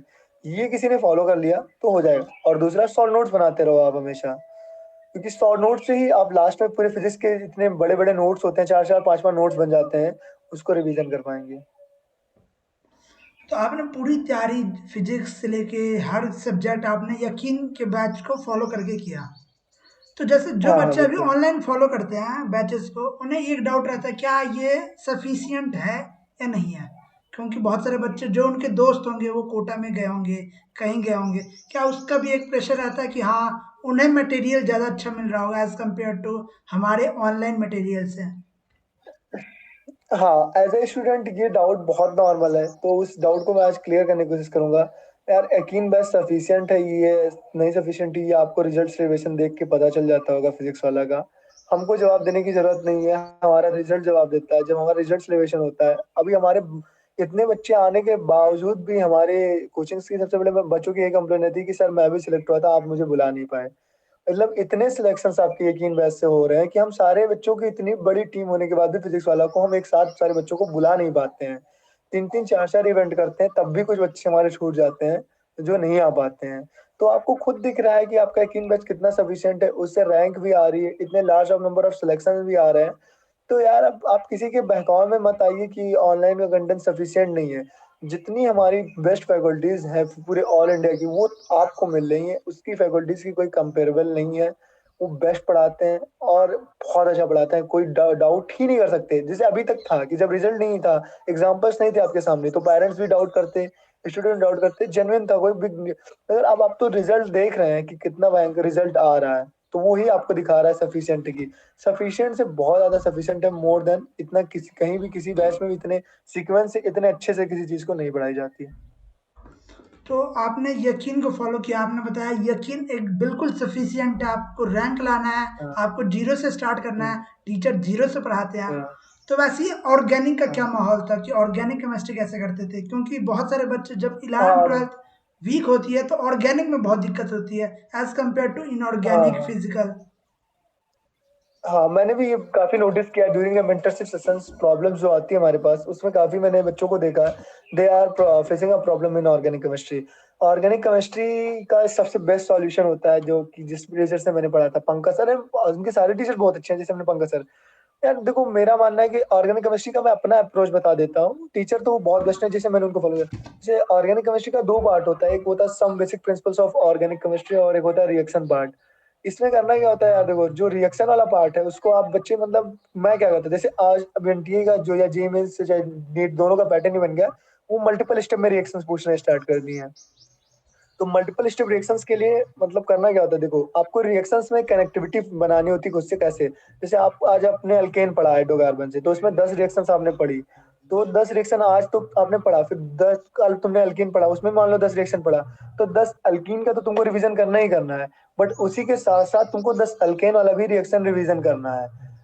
फिर नेक्स्ट डे तुमने अल्काइन पढ़ा तो 10 उसका, तो पिछला भी 20 रिवीजन करो। तो उसमें तुम क्या देखोगे कि जब तुम 30 के 30 रिएक्शन एक साथ रिवीजन करोगे, तो तुम देखोगे आपस में रिएक्शंस इंटरलिंकिंग आपको समझ में आएगी, कनेक्टिविटी फील होगी कि देखोगे यार ये इसमें एर्थ रिएक्शन में इसमें बनना है, ये अल्कीन के भी 6 रिएक्शन में बनना है। आपको खुद वो एक कनेक्टिविटी जो एग्जामिनर तुमको कंफ्यूज करने के लिए बनाता है, वो आपको खुद पहले से ही आती होगी और वो आपको बहुत हेल्प करेगी रिवीजन में। अब जैसे आपको जब तीसों रिएक्शन एक साथ आप पढ़ने की हैबिट हो गई ना, तो आपको 3 बार अल्केन अल्काइन सारी चीजें पढ़ने की जाके खुद से नोट्स खोलने की जरूरत ही नहीं पड़ेगी। आप एक रिएक्शन चेंज के थ्रू पूरे 30 के 30 रिएक्शन रिवीजन कर पाएंगे। वो आप तब कर पाएंगे जब आप रिवीजन साथ साथ मतलब पुराने भी रिएक्शंस का एक साथ रिवीजन करना स्टार्ट कर देंगे। इससे आपके ऑर्गेनिज्म बहुत ईजी हो जाएगी। यही आपको एट द एंड तक पूरे रिएक्शन मैकेनिज्म तक फॉलो करना है। सारे रिएक्शंस को ऐसे ही करना है कि मतलब पुराने पुराने रिएक्शंस को एक साथ पढ़ना है। जो पहले पिछले चैप्टर में पढ़ा उस रिएक्शन के बाद जो नया चैप्टर पढ़ रहे हो उसमें साथ में पढ़ो। और दोनों के बीच में खुद से सोचो कि क्या क्या कनेक्शंस डेवलप हो सकते हैं पिछले रिएक्शन से इस रिएक्शंस में। और अब इसको सॉल्यूशन के लिए हमारे टीचर ने क्या किया स्पेशल, जो यूनिक हमारे यकीन बैच का, इसके लिए हमारे टीचर ने क्या किया, पंकज सर ने पीएसएस बनाया, पंकज सर स्पेशल। वो उसमें क्या कराते हैं कि मतलब जैसे आज आपने मतलब एक हफ्ते में तो आपने 70 रिएक्शन पढ़ी, तो एक वो 70 के 70 रिएक्शन एक क्वेश्चन में करा देते हैं। कैसे करा देते हैं कि मतलब वो पहले ए से बी बनाते हैं, सी से डी, डी से ई, ई से एफ, ऐसे करते करते पूरे के 70 रिएक्शन वो एक ही क्वेश्चन में डाल देते हैं। और उस क्वेश्चन को हम पंकज सर स्पेशल कहते हैं। उसमें पूरा अच्छे से चेन बनाया जाता है और उस चेन के थ्रू आप सोचो आधे घंटे में आप वो चेन 20 मिनट में सॉल्व कर रहे हैं, तो आपको 20 मिनट में 70 रिएक्शन आप पूरे एक हफ्ते का कंटेंट रिवीजन कर रहे हैं। और उसके बाद जब सोचिए जो आपका एग्जाम में मैक्सिमम 3 से 4 स्टेप का रिएक्शन पूछ रहा है और आपको 70 स्टेप की रिएक्शन बनानी आ रही है, तो आपको एग्जाम में प्रॉब्लम हो ही नहीं सकती। ये है हमारे पंकज सर का एक स्पेशल तरीका जो बच्चों को उन्होंने प्रोवाइड करते हैं, पंकज सर स्पेशल। वो बैच में कराते हैं इस चीज को। यूट्यूब पे वगैरह पे भी अब वो उम्मीद वगैरह बैच में भी वो इस पंकज सर स्पेशल कराने लगे अपना। उसके बाद दूसरी चीज उन्होंने अपनी एक रिएक्शन सीट मैकेनिज्म भी बना ली है। जो वो रिएक्शन सीट देते हैं वो फिल इन द ब्लैंक्स के फॉर्म में होती है। उसमें रिएजेंट्स के यूज वगैरह टाइप में होते हैं, मतलब फिल इन द ब्लैंक्स होती है, बहुत अच्छे रिवीजन के लिए होगी। उसको आप 2 घंटे में पूरी पूरी ऑर्गेनिक केमिस्ट्री उससे भी आप रिवीजन कर सकते हैं। तो ये तरीका हमारे यकीन बैच में हमको मिलता है थोड़ा सा यूनिक, जिससे हमारी ऑर्गेनिक केमिस्ट्री थोड़ा सा इजी लगती है। तो आपने ये ऑर्गेनिक केमिस्ट्री का बताया कि पंकज सर कैसे पढ़ाते हैं, आपने कैसे पढ़ा ऑर्गेनिक केमिस्ट्री को, और बच्चों को भी कैसे पढ़ना चाहिए आपने बताया अच्छे से। तो आपने हाँ ऑर्गेनिक केमिस्ट्री को अच्छे से बता दिया, ये बता दिया। आपने बायो कैसे किया था, क्या बायो केवल एनसीईआरटी सफिशिएंट है या नहीं है? बहुत सारे बच्चों को डाउट इसलिए भी है क्योंकि 2025 का पेपर हार्ड आया था, और फिजिक्स का तो हार्ड था ही, लेकिन लेवल अब बायो के भी थे। तो क्या अब जो हाँ। 2025 में बच्चे तैयारी कर रहे हैं उनके लिए बायो कैसे होने चाहिए, पढ़ना चाहिए? तो सबसे फर्स्ट ऑफ ऑल जो सबसे बड़ा विथ है कि 2025 का पेपर आउट ऑफ एनसीईआरटी आया था, ऐसा बिल्कुल नहीं है। वो पूरा पेपर एनसीईआरटी से ही था। बस वो एनसीईआरटी के किसी भी कोने से उन्होंने क्वेश्चन उठा के बना दिया था। ऐसा कुछ भी नहीं था जो एनसीईआरटी में नहीं दिया था। कॉन्सेप्चुअल पेपर था, लेंथी पेपर था, टफ नहीं था, आउट ऑफ एनसीईआरटी नहीं था। जब हम क्या होता था कि अभी तक बेसिकली जो हमारे 2-3 साल के पेपर के ट्रेंड के हिसाब से बहुत ईज़ी आती थी, वन लाइनर आती थी। तो इस वजह से बेसिकली हमको थोड़ा-सा टफ लगा क्योंकि वो लेंथी था, कॉन्सेप्चुअल था, बट एनसीईआरटी से ही था। एनसीईआरटी बिल्कुल सफिशिएंट है, बट एनसीईआरटी को कैसे पढ़ना है वो मैटर करता है, इम्पोर्टेंट होता है। ये नहीं है कि 1-2 किताब एनसीईआरटी है, किसी को भी दे देंगे और किसी भी तरह से पढ़ लेगा तो सारा पेपर कर ले जाएगा, ऐसे नहीं हो सकता। हाँ, सिलेबस वही रहेगा, बस उसको पढ़ने का तरीका कैसा होता है वो बहुत इम्पोर्टेंट होता है। तो मैंने कैसे बायो पढ़ी, और मैं देखो बायो मैंने ऐसे पढ़ता था कि मैं सबसे पहले टीचर का लेक्चर देखता था।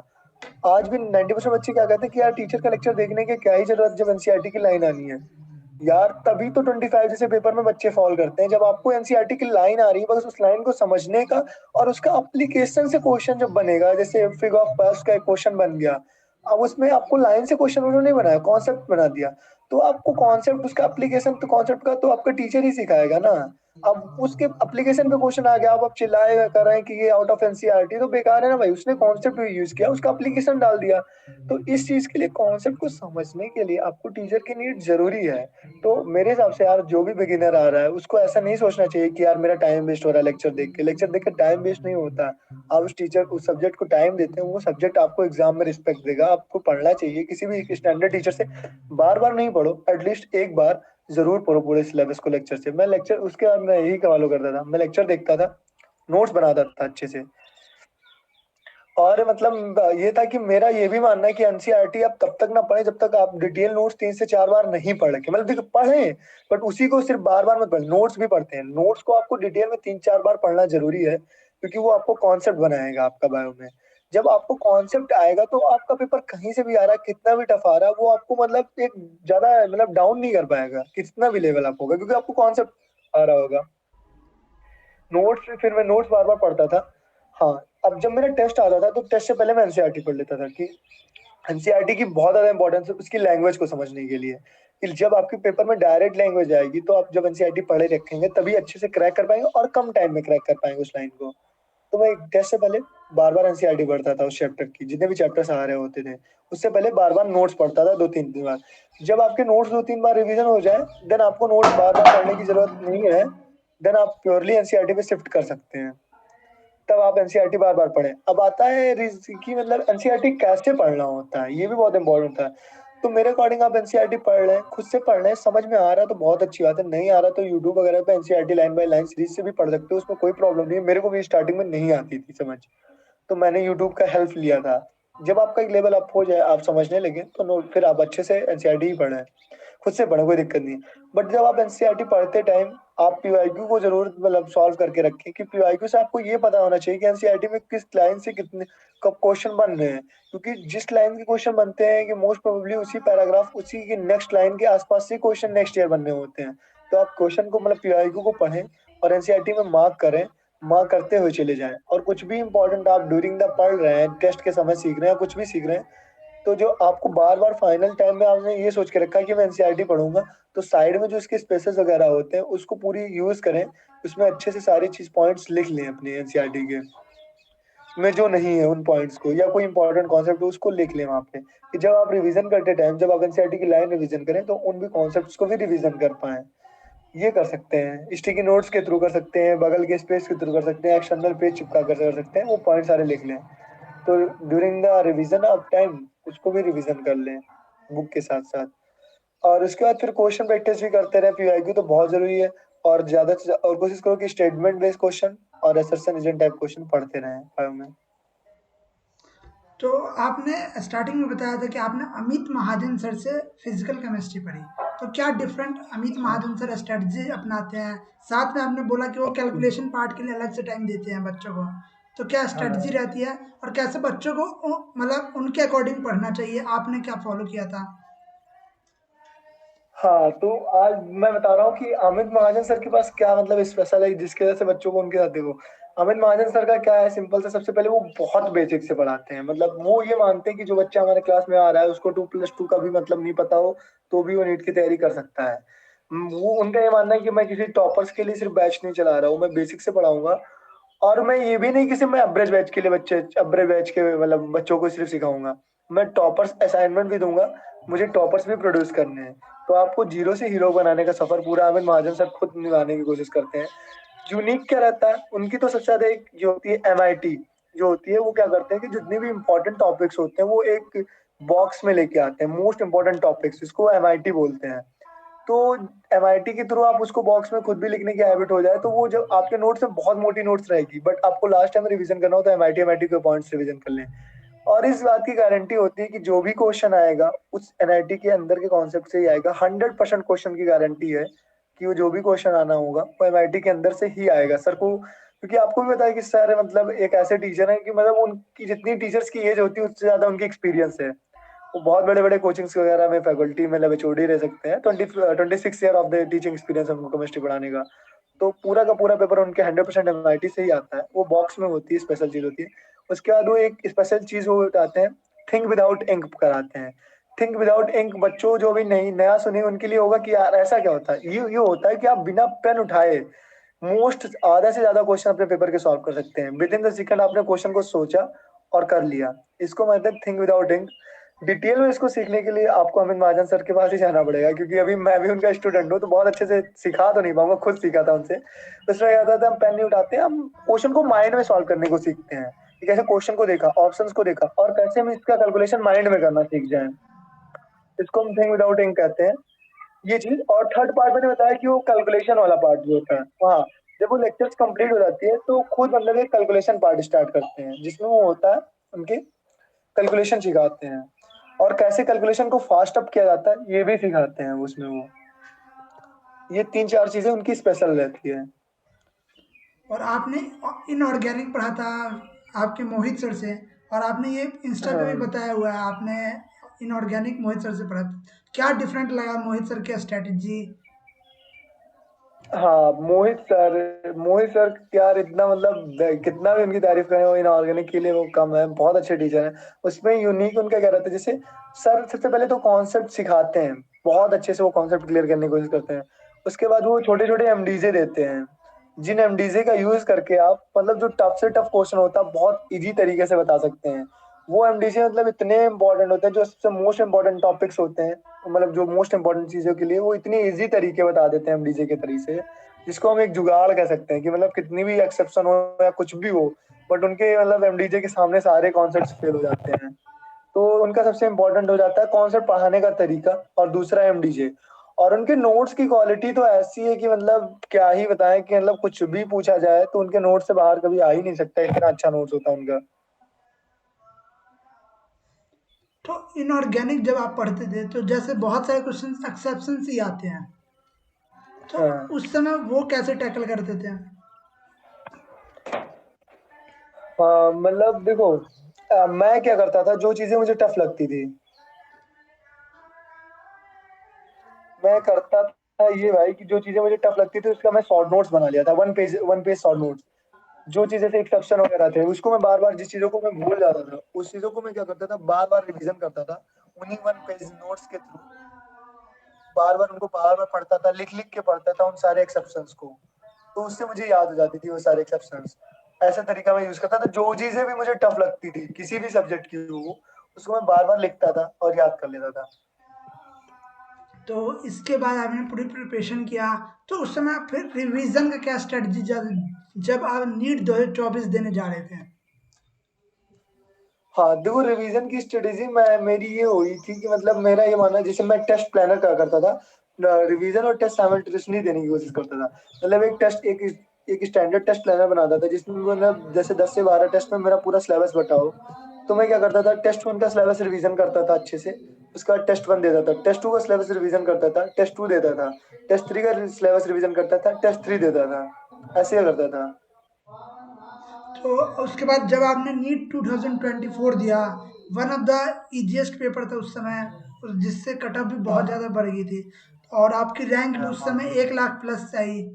तो क्या उस समय मतलब माइंड में क्या चल रहा था जब रिजल्ट देखा कि हाँ यार, और तब के नंबर भी आपके उतने खराब नहीं थे, 560 प्लस थे।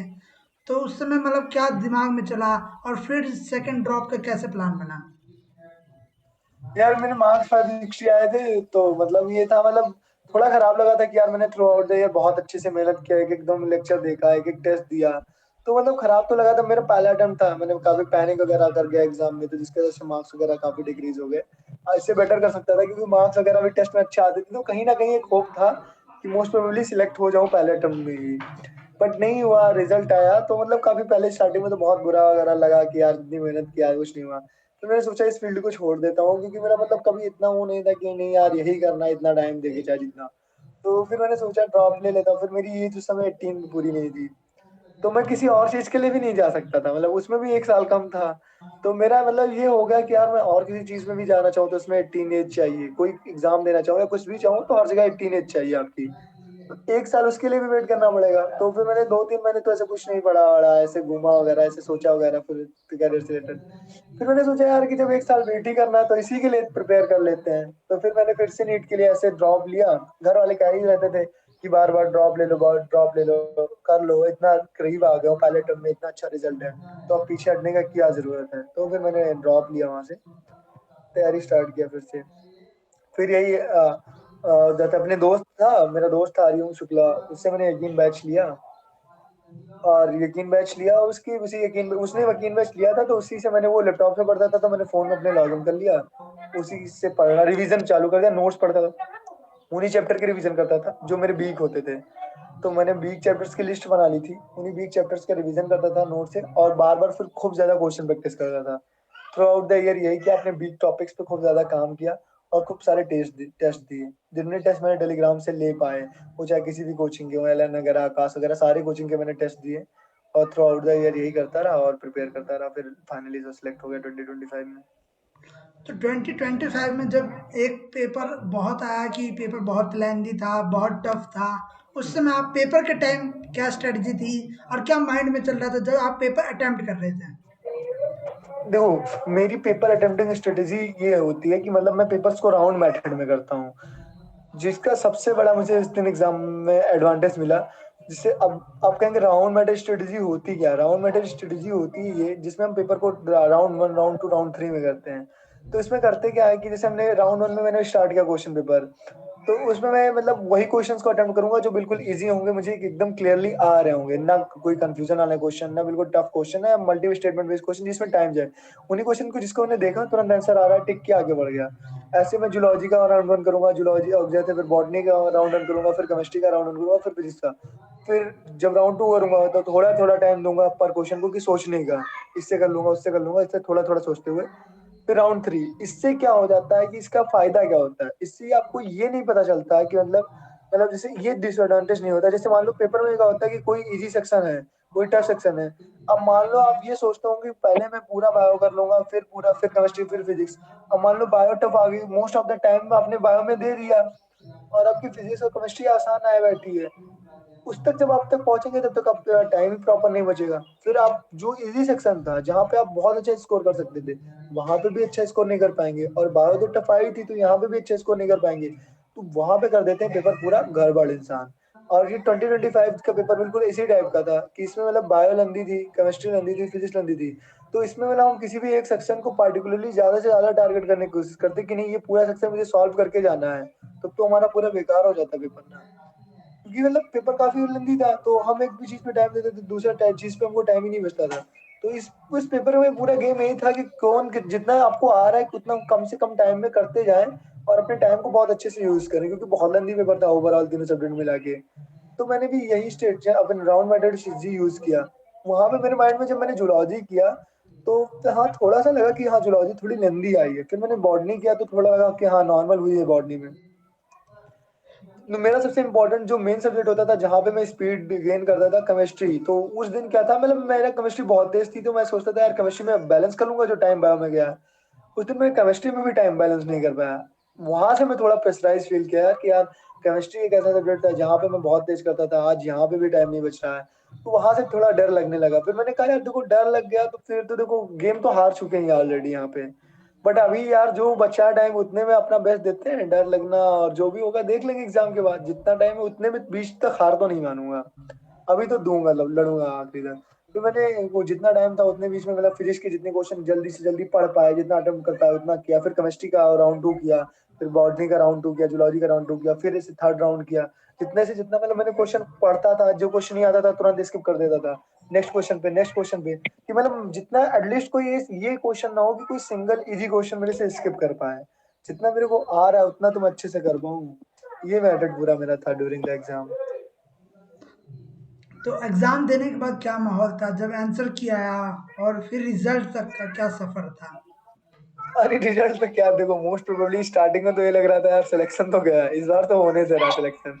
बट जब सारे टीचर्स के मतलब प्रिडिक्शन वगैरह आए, कट ऑफ वगैरह, तो हाँ फिर कहीं ना कहीं होप हो गया यार सिलेक्ट हो जाएंगे। फिर यही जर्नी रहा कि रिजल्ट आया, फिर देखा रिजल्ट, सिलेक्ट हो गए। फिर फिजिक्स वाले ने बुलाया अलग सर के वहाँ पे सबसे पहले, फिर रिजल्ट रिजर्वेशन हुआ तो फिर हम गए। तो वहाँ पे उस दिन पहले अलग से नहीं, सारे टीचर्स थे वहाँ पे, फैकल्टी मेंबर्स, उन सबसे मिला and जितना बात कर पाया मास्टर वगैरह सबसे बात किया। उसके बाद फिर आ गए। फिर उसके 1 डेढ़ महीने के बाद अलग सर के साथ मेरा पॉडकास्ट वगैरह हुआ। उसके बाद फिर तो कॉलेज लाइफ जैसे चल रही है अब। तो जैसे आपने बताया जो पेपर अटेम्प्टिंग स्ट्रेटजी, हाँ, तो अभी बहुत हम्म। सारे बच्चे होंगे जो फुल मॉक टेस्ट दे रहे होंगे, और बहुत सारे बच्चे हर साल देते हैं फुल मॉक टेस्ट, अब बहुत सारे देते हैं। तो क्या डिफरेंस है एक जो बच्चा अच्छा स्कोर कर पाता है बोर्ड में, पेपर में जाके आपके नीट के पेपर में, और एक जो बहुत सारे मॉक टेस्ट देने के बाद भी अटेम्प्ट अच्छे से नहीं कर पाता है? क्या एनालिसिस करने का स्टेप आपने यूज़ किया था, कि टेस्ट एनालिसिस कैसे करते थे आप जब मॉक देते थे? सबसे मोस्ट इम्पोर्टेंट है देखो, वही बच्चे में डिफरेंस क्रिएट कर देता है जो टेस्ट एनालिसिस का फैक्टर आपने बोला। जो बच्चा अच्छे से टेस्ट एनालिसिस कर लेता है उसके मार्क्स तो इम्प्रूव हो जाते हैं, बट जो बच्चा सही से टेस्ट एनालिसिस नहीं कर पाता उसका मार्क्स इम्प्रूव नहीं हो पाता। अब टेस्ट एनालिसिस कर भी लिया, अब टेस्ट एनालिसिस करने के बाद आपके वीक टॉपिक्स आपको पता भी चल गए, अब आप वीक टॉपिक्स पे काम नहीं कर पा रहे हैं, तो फिर आपको वीक टॉपिक्स जानने का मतलब क्या हुआ? तो बहुत बच्चों ने तो टेस्ट एनालिसिस कर भी लेते थे, बट प्रॉब्लम उनके साथ ये हो जाती थी कि मतलब वो टेस्ट एनालिसिस करने के बाद जो वीक टॉपिक्स उनको मिला उस पर वो काम नहीं कर पाते हैं। तो उसको करना क्या होता है, हमको इमीडिएटली उस टॉपिक्स को क्लियर करना होता है। लेक्चर देखा, क्वेश्चन प्रैक्टिस करके इमीडिएटली उस टॉपिक को वहीं पे सॉर्ट आउट कर लो, तो फिर आपके मार्क्स बढ़ेंगे। तो आपने जब फर्स्ट ड्रॉप लिया था, और आपने वहाँ पे काम भी किया और साथ में न्यू दिल्ली में पढ़ा भी, तो क्या सेकंड ड्रॉप में भी वहीं थे या फिर घर पे थे? नहीं, घर पे पढ़ा फिर। अच्छा। तो जो बच्चे अभी नीट 2026 देने जा रहे हैं, और जो अभी मॉक के लिए कुछ का सिलेबस कंप्लीट नहीं होगा, तो वो टेस्ट स्किप्स करते हैं बच्चे, उन्हें क्या एडवाइस देना चाहोगे? कि बहुत सारे बच्चे जब अभी आते हैं, बहुत सारे बच्चों का सिलेबस कंप्लीट नहीं होता है, बैकलॉग्स होते हैं, तो उस समय कैसे मैनेज करें? उन सब के लिए एक हमारी फिजिक्स वाला की कोच बैच निकाला गया, उम्मीद बैच, जिनका सिलेबस इनकम्प्लीट रह गया है उससे सिलेबस कंप्लीट कर सकते हैं। और उसके लिए फिर अभी जो उन्होंने टेस्ट नहीं दिया उनके लिए एक रैंकर टेस्ट सीरीज निकाली गई, उससे आप टेस्ट सीरीज के बहुत सारी प्रैक्टिस कर सकते हैं। और ऑफलाइन टेस्ट सीरीज प्रैक्टिस करना चाहते हैं जाके सेंटर पे, तो रियल टेस्ट सीरीज है उसका यूज कर सकते हैं। तो आपके मतलब बस आपको पढ़ना है और बाकी सारे रिसोर्सेज सारी चीज़ें आपको, आपके टीचर आपको यूट्यूब पे फिजिक्स वाला के थ्रू सारी चीज़ें फ्री ऑफ द कॉस्ट में मिल रही हैं, कुछ चीज़ें पेड में मिनिमम ऑफ अमाउंट में आपको मिल रही हैं। आप जाएँ फिजिक्स वाला से रिलेटेड सारी चीज़ें सर्च करें, वहाँ पे आपको सारी चीज़ें मिल जाएंगी, रिसोर्सेज। और जिन्होंने टेस्ट दिया नहीं है तो अभी टाइम है, टेस्ट दो, टेस्ट से भागो मत। जब तक टेस्ट नहीं दोगे तब तक अपनी रियलिटी नहीं पता चलेगी। टेस्ट आपकी कभी कैपेबिलिटी को नहीं डिसाइड करता, आपकी preparation level at the current decide करता है। वो कभी नहीं शो करता कि आपके टेस्ट में 100 मार्क्स आए तो आप 100 मार्क्स के लिए ही कैपेबल हैं। आपकी प्रिपरेशन उस टाइम 100 नंबर की थी तो आपको 100 नंबर आया, कैपेबिलिटी आपकी वो नहीं डिसाइड कर सकता है। तो आप कैपेबल हैं, बस आप भाग रहे हो उस चीज से। आप जब तक भागेंगे तब तक कुछ नहीं होने वाला है, आपको फेस करना पड़ेगा, टेस्ट देना पड़ेगा, टेस्ट के एनालिसिस करना पड़ेगा। भले चाहे 100 नंबर आ रहे हैं, 150 नंबर आ रहे हैं, बट उस फेस को जब तक आप पास नहीं करेंगे तो आप सोचेंगे अभी आपका डायरेक्ट 400 आ जाएगा, तो नहीं आएगा। जो एक फेस होता है, हर एक फेस को पास करना होता है। उसके बाद ही मार्क्स आते हैं।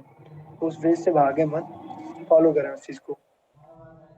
अभी बच्चों का 12th में जो बच्चे हैं वो अभी बोर्ड एग्ज़ाम दे रहे हैं, उनके बोर्ड एग्ज़ाम ख़त्म होने वाले हैं। तो बहुत सारे बच्चे हम्म, नीट की तैयारी करेंगे, अलग-अलग नीट की तैयारी करेंगे, नीट 2027 की तैयारी करेंगे। तो क्या उन्हें हम्म। स्ट्रैटेजी फ़ॉलो करना चाहिए? और क्या यकीन केवल यकीन से उनका सिलेक्शन होगा या नहीं? बहुत बच्चों को ये डाउट रहता ही है जब कोई ऑनलाइन बैच से पढ़ता है।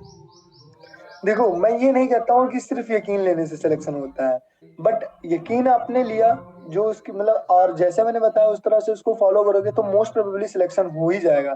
कोई भी कोचिंग सिलेक्शन की गारंटी नहीं ले सकती, बट ये है, यकीन में आप थ्रू आउट द ईयर पढ़ा तो इस बात की पूरी गारंटी है कि जो आप वहां से मेहनत करना सीखेंगे वो आपको लाइफ में बहुत सी आगे ले जाएगा। तो यकीन बैच सफिशिएंट है, उसमें कोई भी शक नहीं करना आपको। आप बिल्कुल मेरी बात पे भरोसा करिए, आप बिल्कुल यकीन बैच ज्वाइन करिए, उसको अच्छे से फॉलो करिए, अच्छे रिजल्ट आएगा। तो आपका फिर पॉडकास्ट हुआ था अलग सर के साथ। क्या एक्सपीरियंस था जब हम्म। पहले मैसेज आया होगा कि आपका एक पॉडकास्ट शूट करना है, उसके बाद जब अलग सर से मिले और वहाँ पे बातें किया, पॉडकास्ट किया? हम्म। देखो यार, एज अ नीट एस्पिरेंट हर बच्चे का सपना होता है आज के टाइम पे कि वो अलग सर से मिले। तो मतलब यही था कि यार मेरे को भी एक ड्रीम था कि अलग सर मुझे इनवाइट करें, अलग सर से मिले। वो ड्रीम मुझे सच होते हुआ दिखा, तो मेरे को भी बहुत अच्छा लगा कि यार जिनको मैं हमेशा स्क्रीन से पीछे देखा था, जिनसे मुझे मिलने का मौका मिलेगा, उनको जानने का मौका मिलेगा। तो फिर उनसे मिले, उनका मैसेज आया, फिर हम गए उनसे मिले। सर जितने इतना मुझे पता चला उस दिन की सर जितना मतलब डाउन टू अर्थ ऑनलाइन दिखते हैं उससे कहीं ज्यादा डाउन टू अर्थ वो ऑफलाइन में है। और सारे स्टूडेंट इसलिए भी मेहनत करो कि सर से आप मिलो, आपको बहुत अच्छा लगेगा सर से मिलके। बहुत अच्छे इंसान है वो। तो मतलब बहुत अच्छा मोमेंट था हमारे लाइफ का, वो एक बहुत अच्छी मेमोरीज थी सर के साथ बैठना और टॉपिक्स पे डिस्कस करना अपने लाइफ से रिलेटेड सारी चीजों पे। और अभी आपका कुछ मतलब जो रील्स वायरल हुई थी बच्चों की, कि मतलब जैसे नीट 2025 का पेपर टफ आया फिजिक्स के लेके, तो बहुत सारे निगेटिव हम्म। कमेंट्स आए एमआर सर के ऊपर। उस पर क्या बोलना चाहेंगे? हाँ, हाँ, उस पर मेरा ये मानना है, देखो यार, अवार सर ने कुछ नहीं गलत थोड़ी किया था। उन्होंने पिछले ट्रेंड्स को देख के पेपर बनाया था कि सारे बच्चों को कंसिडर करके सारे बच्चे अच्छा कर पाए। अब अब आपके वो हिसाब से उन्होंने पेपर बना दिया। अब देखो प्रॉब्लम हुआ क्या वहां पे कि मतलब बच्चे उनको गाली दे रहे थे। यार ये आप बताएं कि आपका देखे जे एडवांस का पेपर होता है, वहां पर टीचर इतना अच्छे से इतना डीप तक पढ़ाता है, तो क्या मतलब उनके साथ कहते हैं उनके नोट से पूरा पेपर आ जाता है? वहां पे भी तो जे एडवांस में भी तो 360 में 100 नंबर लाके बच्चे सेलेक्ट होते हैं ना। तो हाँ। मेन ये बात है ना कि आप इस चीज के पीछे क्यों भाग रहे हैं कि मतलब पूरा पेपर एमआर सर के नोट से नहीं आया है। उतना पेपर तो एमआर सर के नोट से आया है जितने से आप बहुत अच्छी रैंक ला सकते हैं, बहुत अच्छा रिजल्ट ला सकते हैं। यार ये मतलब बिल्कुल माइंडसेट गलत है इंसान का कि यार नीट का पेपर है तो मुझे 180 में 180 लेके आऊं, या जो टीचर पढ़ाया हो 180 से 180 आए उसके पेपर से तभी वो अच्छा टीचर है। ये माइंडसेट ही गलत है यार। कभी पेपर टफ आएगा तो उसके पेपर से आएगा, कभी इजी आएगा तो आएगा, कभी टफ आएगा नहीं आएगा। बट उसके टीचर के नोट्स की सब उसी से पढ़ के जब सब सेलेक्ट हो रहे हैं तो फिर तुम्हारे अंदर की प्रॉब्लम है, उसमें सर को ब्लेम करने की क्या जरूरत है? सर को थोड़ी पता था कि कैसा पेपर आने वाला है, तो सर ने तो एक स्टैंडर्ड पैरामीटर से बनाया। वो तो अब इस बार सर बहुत अच्छा लेवल लेके चल रहे हैं, अब पेपर इजी आ जाए तो फिर सर को सब गाली दें कि आपने इतना एक्स्ट्रा क्यों पढ़ाया। अब इसमें सर की क्या गलती है? सर को थोड़ी पता पेपर कैसा आ रहा है, वो एक स्टैंडर्ड पैरामीटर ही यूज कर सकते हैं जिसके बेसिस पे वो पढ़ाएंगे। बट तब भी सर के ही पढ़ाए बच्चे सिलेक्ट हुए थे, इस बार भी सर के ही पढ़ाए बच्चे सिलेक्ट होंगे और आगे भी सर के ही पढ़ाए बच्चे सिलेक्ट हो रहे हैं। तो मतलब कहीं ना कहीं सर के कंटेंट में दम है तभी तो सिलेक्ट हो रहे हैं।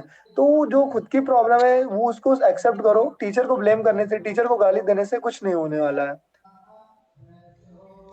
जैसे आपने नीट 2025 दिया जो एक one of the toughest paper था नीट के हिस्ट्री का, तो अगर आप नीट 2025 के बाद नीट 2026 अगर खुद दे रहे होते हैं, तो आपकी क्या स्ट्रेटजी डिफरेंट होती? और क्या एडवाइस आप देना चाहोगे एज अ मेंटोर? आप पीडब्ल्यू में भी हो, तो क्या एडवाइस भी रहेगा कि हाँ भाई, अब नीट 2025 का पेपर हार्ड था तो आपको ऐसे तैयारी करनी चाहिए? हाँ, देखो मेरा ये मानना है यार, देखो अभी बच्चों को ये नहीं सोचना चाहिए कि पेपर कैसा आएगा, टफ आएगा इजी आएगा। ये हमारे कंट्रोल में बिल्कुल नहीं होता, ये एनडीए कंट्रोल में होता है। और हमको उसी चीजों पे फोकस करना चाहिए, उसी चीज पे एनालिसिस करना चाहिए जो हमारे कंट्रोल में हो। जो चीजें हमारे कंट्रोल में ही नहीं है उस पर हमको क्या। एक स्टैंडर्ड पैरामीटर यूज करना चाहिए कि हाँ इस लेवल तक मैं प्रिपेयर कर रहा हूँ, इसके ऊपर आएगा कोई दिक्कत नहीं है। सब एक स्टैंडर्ड लेवल का ही प्रिपेयर कर पा रहे हैं। हम बहुत एक मतलब बहुत टफ पेपर प्रिपेयर करने के चक्कर में हम बहुत ज्यादा रिसोर्सेज यूज कर लेंगे, उसको रिवीजन ही नहीं कर पाएंगे, पाइलअप ही नहीं कर पाएंगे। उस तो मेरा ही शुरू वही वाला कॉन्सेप्ट है कि बहुत ज्यादा चीजों करने से अच्छा है जितनी चीजें कर रहे हो उतना बहुत अच्छे से करो। तो पेपर टफ आ जाएगा, कितना टफ आ जाएगा, 100 नंबर 150 नंबर टफ आ जाएगा, नहीं कर पाएंगे कोई बात नहीं, मगर जो हमारा 500 550 600 नंबर का उतने में तो मुझे बहुत अच्छे से आना चाहिए। उस चीज की तो मैं तैयारी बेस्ट लेवल पे करके जाऊँ कि आखिर उस चीज में मैं गलती ना करूँ। तो मेरे हिसाब से एक स्टैंडर्ड पैरामीटर चूज करें, उतना फॉलो कर लें जितने जैसे यकीन वगैरह में कराया गया है। उसके ऊपर भी टफ पेपर आ रहा है तो कोई नहीं कर पाएगा यार, तुम नहीं कर पाओगे क्या प्रॉब्लम है यार, हमको यार रैंक लानी है, मार्क्स के पीछे नहीं भागना है, हमको अपनी रैंक पे मैटर करना है। तो हमेशा ट्राई करो जो भी एक स्टूडेंट पेपर देना वो रैंक रैंक मेंटेन करने की, ना कि नंबर मेंटेन करने की। वो तो पेपर लेवल पे डिपेंड करता है, कभी भी घट सकता है, कभी भी इंक्रीज हो सकता है। पेपर कैसा आ रहा है उस चीज पे टाइम वेस्ट मत ही करो, अभी आप टाइम वेस्ट करो अपने प्रिपरेशन के ऊपर। जैसे बहुत सारे बच्चे होंगे, जैसे आपका एक आपने यकीन लिया, फिर आपका उस समय रैंक उतनी अच्छी नहीं आई कि आपको कोई मेडिकल सीट मिल सके, गवर्नमेंट मेडिकल सीट मिल सके, फिर आपने फिर से ड्रॉप लिया। हम्म, तो बहुत सारे ऐसे भी बच्चे होंगे हम्म, जो अभी नीट 2026 देंगे और हो सकता है कि अनफॉर्चुनेटली उनका सिलेक्शन ना हो पाए। तो उनको कैसे पढ़ना चाहिए, और क्या आपने क्या ऐसा कुछ बनाया कि ये चैप्टर मेरा स्ट्रांग है, ऐसा करके कोई लिस्ट बनाया कि मैं इस चैप्टर पे ज़्यादा फोकस नहीं करूँगा, या फिर केवल क्वेश्चंस प्रैक्टिस करूँगा और इस चैप्टर्स को मुझे फिर से करना हम्म। पड़ेगा? कैसे अपनी गलतियों को आइडेंटिफाई किया जब नीट 2024 में सिलेक्शन नहीं हुआ था? देखो यार बस ये था कि जैसे आपका आपने पेपर दिया, आपका उस साल फिर सिलेक्ट नहीं हुए आप, बस आपको कुछ नहीं करना है, एक सिंपल सा एक मेथड यूज करना है कि आपको करना ये है कि उस टाइम एग्जाम के बाद एक पेन पेपर लो, 2-3 घंटे निकालो, खुद से बात करो, वो आपकी सारी कमियां आपको बता देंगे, क्योंकि सबसे अच्छा अपनी वीकनेस अपनी स्ट्रॉन्ग पॉइंट सबको सबसे अच्छा आपको पता होता है। अपनी गलतियों को सीखें, पूरे ईयर को रिवीजन करो कि आखिर आखिर मैंने क्या क्या गलतियां किया था, कहाँ कहाँ मैंने टाइम वेस्ट किया था, कहाँ क्या मैं इंप्रूव कर सकता हूँ जिससे मैं अपने बिल्कुल प्रिपरेशन को बूस्ट कर सकता हूँ। तो सारी गलतियों को लिखो, उन गलतियों को सोचो, कोशिश करो कि इस ईयर बिल्कुल नहीं करेंगे और अच्छे से प्रिपरेशन करेंगे। यही चीज मतलब सीखना होता है। बस जैसे मेरे को पता था कि मैंने वहाँ कहा मैंने कोई कोई चैप्टर वीक है, तो उस चीज को मेरा स्ट्रॉन्ग करना है। किसी का कोई पर्टिकुलर तरीके में प्रॉब्लम होगी कि जैसे किसी का क्वेश्चन नहीं बनना होगा या किसी को थ्योरी में दिक्कत हो गया, किसी पर्टिकुलर में किसी सब्जेक्ट में, तो तुमको बहुत अच्छे से पता है, अपनी कमियों को फाइंड आउट करो, उन पे काम करो, नेक्स्ट ईयर अच्छा रिजल्ट आएगा। तो आपने बताया कि उस गलतियों पे काम करो और उसे अपने एनालिसिस करो, खुद की क्या मिस्टेक्स थी, उसे आपको अगले साल कवर हम्म, करना है। तो अब हम्म, आप एमबीबीएस सीट में हैं, एमबीबीएस की तैयारी कर रहे हैं, तो क्या डिफरेंट लगा कि हम्म। आप एक जब नीट की तैयारी कर रहे थे और आज एज ए एमबीबीएस स्टूडेंट है, क्या डिफरेंस लगता है? और क्या आपको लगा कि ये वर्थ इट है या नहीं वहाँ पे जाके? देखो यार मैं ये बताता हूँ, देखो एमबीबीएस की लाइफ देखो क्या है, देखो जैसे आपको डॉक्टर ही बनना है तब तो आपके लिए मेडिकल कॉलेज बहुत बेस्ट है। बट देखो यार मेडिकल कॉलेज में बहुत जाके आपको बहुत ज्यादा पढ़ाई करनी पड़ेगी, आपको चाहे ये बात कम लोग बता, देखो लाइफ में आप बहुत बहुत ज्यादा एंजॉय करने का आपको मौका मिलेगा एमबीबीएस के कॉलेज में। बट ये जान लो जितना आप एंजॉय करेंगे उतना ही आपको बहुत पढ़ना पड़ेगा, नहीं पढ़ेंगे आप फेल हो जाएंगे, इतना टफ सिलेबस है। बहुत ज्यादा प्रॉब्लम आएगी आपको, आगे चल के बहुत ज्यादा प्रॉब्लम आएगी, करियर में भी आपको प्रॉब्लम आएगी। इतना वो नहीं है कि आपको पढ़ भी नहीं रहे हैं और आपको कुछ बैठे बैठे मिल जाएगा, आपको पीजी क्रैक करना पड़ेगा, आगे चल के बहुत कंपटीशन है। तो पढ़ना तो बहुत है, और दूसरा सबसे बात है सब्जेक्ट में आपकी इंटरेस्ट बनना। कंपटीशन भी मान लिया हमने कि आप किसी तरह क्रैक कर लोगे, आपकी सब्जेक्ट में इंटरेस्ट ही नहीं बन रहा है तो आप मेडिकल कैसे परस्यू करेंगे? तो आप ये डेडिकेटेड हो कि मुझे डॉक्टर ही बनना है, मुझे सब्जेक्ट्स में प्रॉब्लम नहीं है, ये सारे पॉइंट को कंसीडर करके आप मतलब सोच के आए इस फील्ड में। क्योंकि आपको इतने टफ सब्जेक्ट्स इतनी बुक्स पढ़ने पड़ेंगी, बहुत ज्यादा मतलब बोरिंग भी लग सकता है आपको, आपका इंटरेस्ट नहीं हो तो मत आए इस फील्ड में। किसी के प्रेशर फील करने के बिल्कुल जरूरत मत आए, क्योंकि बहुत लॉन्ग जर्नी होती है, बहुत पेशेंस रखना पड़ेगा, बहुत पढ़ना पड़ेगा। बट ये मत सोचना कि यार सिर्फ डॉक्टर्स की लाइफ बोरिंग होती है, डॉक्टर्स की लाइफ बहुत इंजॉयफुल होती है, बहुत इंजॉय करने का तरीका आपको मिलेगा। तो आप इतने, आपको रिजल्ट आने के बाद आप इतने दिन से एज अ पीडब्ल्यू के नीट मेंटोर की तरह कर रहे हैं, तो आपको क्या गलतियां लग रही है जो बच्चे बहुत सारे फ्रीक्वेंटली आस्क्ड क्वेश्चंस होते हैं, तो आपके पास ऐसे आ रहे हैं तो कि वही मेरे बैकलॉग वगैरह, बैकलॉग बहुत ज्यादा क्रिएट कर ले रहे हैं बच्चे ऑनलाइन के टाइम में, बैकलॉग नहीं क्लियर करना होता है। तो जो बच्चे अभी नीट 2026 के मतलब अभी जो बोर्ड में है, 10th का बोर्ड दे रहा है, 11th में आ रहे हैं, या फिर कोई बच्चा यकीन ले रहा है, तो उन्हें कैसे अपने आप को प्रिपेयर करना चाहिए कि बैकलॉग ना हो, या फिर हो तो उसे जल्दी से कवर कैसे करें? देखो यार देखो बैकलॉग ना देखो यार देखो तुमको ये समझना पड़ेगा ये तुम्हारा लास्ट ड्रॉप है या लास्ट अटेम्प्ट है।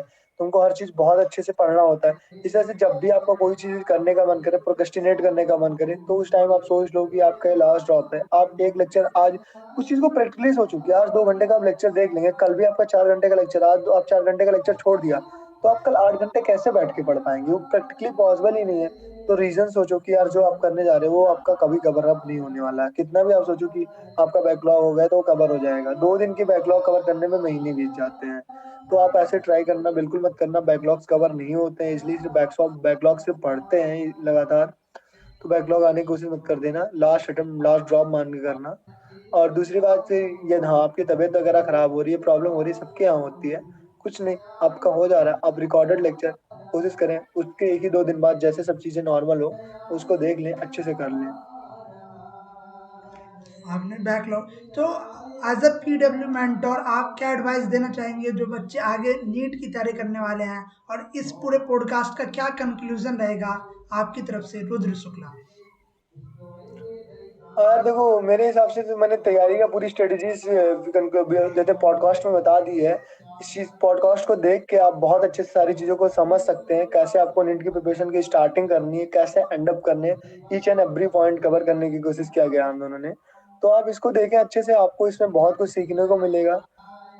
बस और क्या ही चाहिए हम सबको।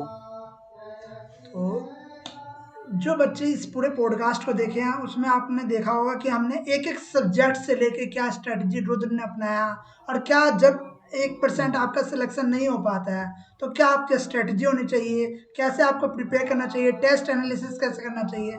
जो कि मुझे सबसे बेटर लगा कि भाई ने टेस्ट स्ट्रेटजी जो आपको बताई, कि आपको वन वन करके स्टेप्स करके आपको टेस्ट अटेम्प्ट करना चाहिए, पहले इजी फिर मीडियम फिर डिफिकल्ट, जो कि आपको फ़ायदा करेगा कि आपका पेपर कैसा भी आए, इजी आए, मीडियम आए, टफ लेवल आए, तो आप उस पेपर में भी अच्छा स्कोर कर सकते हैं। और आपको इसमें ट्राई करना चाहिए कि आप एक सिलेक्शन ले पाएँ। तो यकीन के पूरे अच्छे से गाइड किया कि यकीन बैच में क्या-क्या मिलता है और कैसे फॉलो करना चाहिए। तो पहले thank you so much Rudra भाई, आपने इतना वैल्यूएबल इनसाइट्स बताए जो कि एक नीट एस्पिरेंट के लिए बहुत ही वैल्यूएबल होंगे, और ये जो पॉडकास्ट देखेगा उसके लिए बहुत ज़्यादा इम्पोर्टेंट होगा। थैंक यू सो मच हमारे प्लेटफ़ॉर्म पे आने के लिए। थैंक यू भाई मुझे बुलाने के लिए।